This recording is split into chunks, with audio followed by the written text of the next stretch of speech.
Hello everybody and welcome back to Farmhouse Lilies. I apologize for the bird in the background. That is something that, is pretty constant here at Farmhouse Lilies because he's right upstairs with me where I'm recording, and well, you can just hear him throughout the whole house. But this week I wanted to make a video because I've been having a lot of failure in the kitchen and it's been a little disappointing and discouraging. And I know that a lot of you have this, throughout periods of your lives, and it's something you just have to work through. And so that's something that I'm kind of trying to do today. I have decided that I want to make macarons, and they're kind of a hard cookie to make. If you've ever tried them and had them work out the first time, you are a lucky duck, because I definitely have not had that experience. Macarons are just little nitpicky little cookies, and so I've made countless batches of them at this point, and I've been trying to troubleshoot and just try and perfect these cookies, and it's not working. Guys, I have made so many batches and they're just not working. But as you saw, I was sifting my almond flour and my powdered sugar together, and now I'm getting my egg whites together. And you just want the egg whites, you don't want the fat of the egg yolk, because that messes up your meringue later. So here I'm getting my egg whites together, and I don't have enough like quote-unquote natural egg whites, like real egg whites. So I use a little bit of the pasteurized egg whites that I get from Walmart.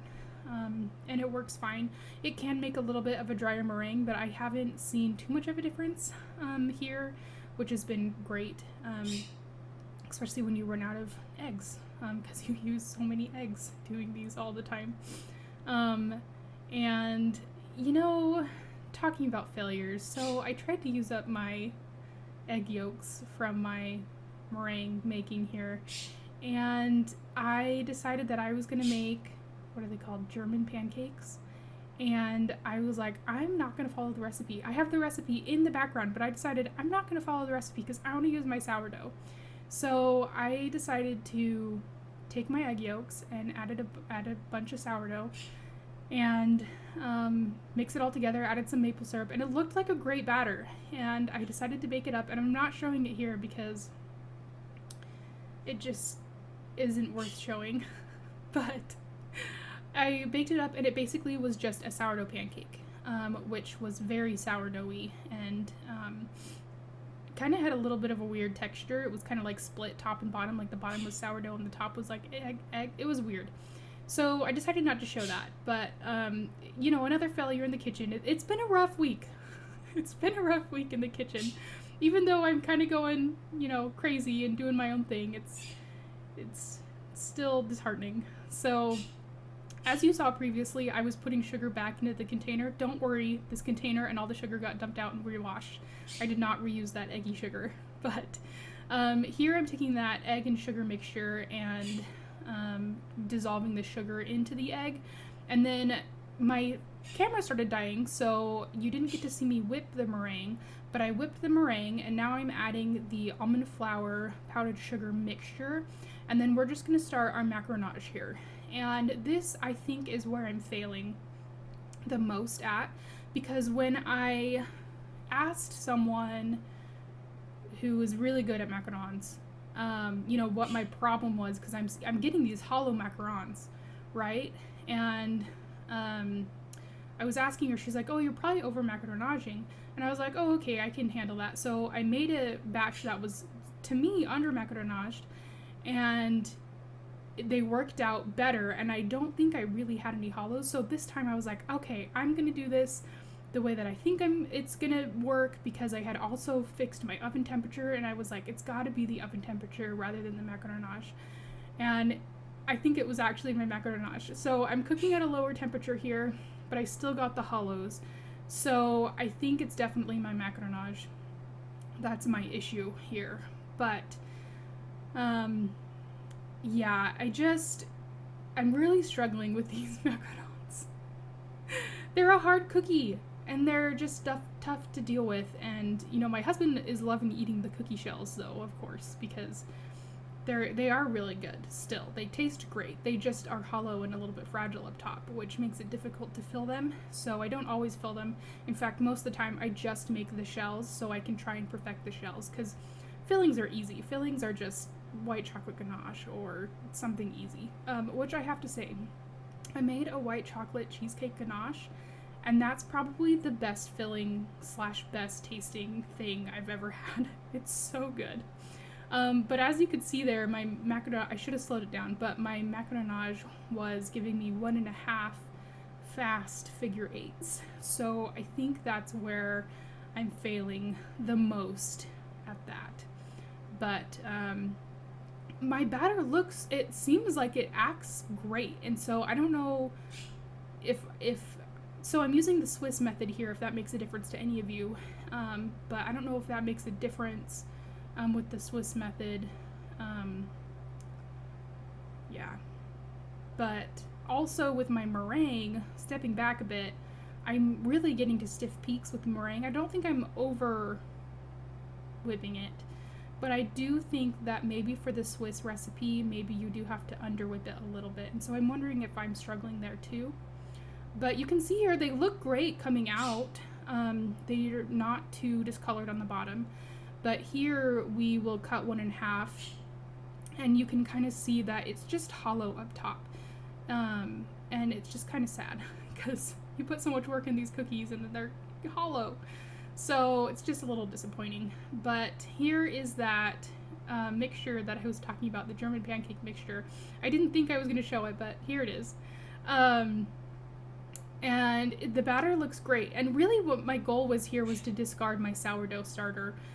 So, I mean, failures in the kitchen / discarding sourdough starter, I mean, you gotta try new recipes and you gotta try new things in order to find things that work out. So, yeah, so here I am feeding my sourdough, and I wanted to show you this because I am not picky when I feed my sourdough. You saw how much I discarded. I didn't measure how much was left.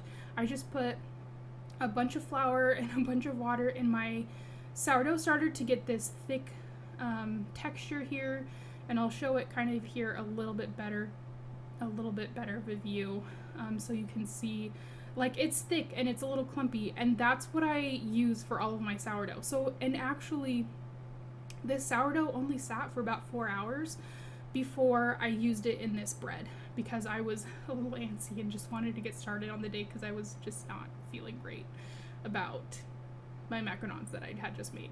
But let's appreciate that this sourdough active sourdough is floating after only 4 hours of being fed. So that's pretty impressive. At least I think it's impressive. But this is my traditional bread recipe that I normally make. And luckily this was not a failure because I usually make it every weekend. I'm very used to it. The only thing I did is I added way too much sugar. I should have kept that last bit of sugar in the container, but it's fine. But this bread ended up working out great, and I've really kind of tweaked this recipe to be exactly what I need it to be. I make it at night, and I will let it set overnight. This sat for about 12 hours because I was lazy that morning, and I don't stretch and fold. I think I stretch and folded once just because I thought about it and I was awake at that time and I was like, oh, let's just go ahead and stretch and fold. But I normally don't stretch and fold at all. I normally don't knead my dough at all. Normally I mix it, I let it sit for 12 hours. The high moisture content, the high water content in the dough and letting it sit will actually form the gluten for you. And so that is what I use to quote unquote knead or just develop that gluten in my dough, and it turns out great. Now, could it turn out better if I knead it? Yes, and it does turn out better if I knead it, but it works out just fine. And the bread is great. It holds itself together great. It's not crumbly, which it can be if you don't knead dough. So this is a really great dough bread recipe that I use. And I've tweaked it from other recipes, so it is my recipe, and hopefully one day I'll get the blog back up and we'll put this recipe back on there. Actually, I do have a variation of it on my blog, farmhouseofliz.com, for whole wheat bread, and I just use that same recipe, but I use all-purpose flour, except for I did use a little bit of whole wheat flour in this one because I had it left over from a failed whole wheat bread that I did. I totally messed up the recipe. It was just a recipe I've never seen before. It was a little bit different than I had used, and I just messed it up. I put the yeast in before I kneaded it, and it turned out crumbly because it didn't get kneaded. So, because it's a normal yeast bread, it wasn't like a sourdough yeast bread. But things to be learned for next time. So, as you can see, my dough had a couple little dry spots. Not worried about them. They cook right up just fine. There's no issue with them. But I'm taking out the heated Dutch ovens, and I'm gonna put the bread dough in them.